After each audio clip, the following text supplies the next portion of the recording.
All right, Ashley, Chad, and everybody. We were allowed to take our final exam. Holy crap.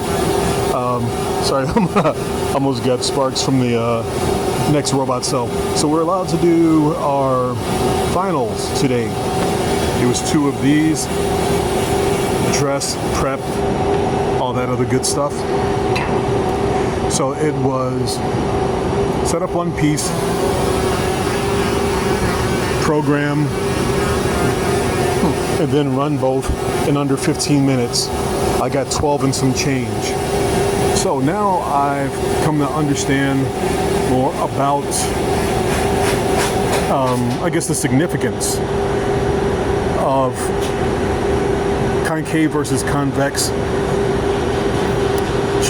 weld, sorry, as well as the more aggressive, or what I thought was the too aggressive travel angle.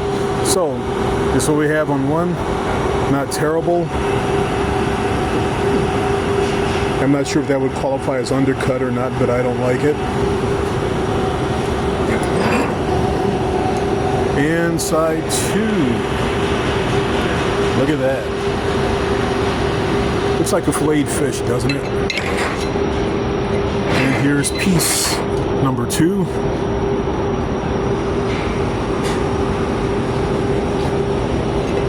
Side 2 of piece 2.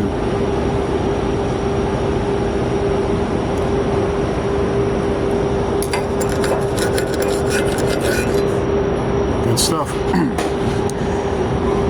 So that's it for Robotics Welding. I want to thank everybody for their input, encouragement, and coaching along the way. March 18th. Stick to. See ya.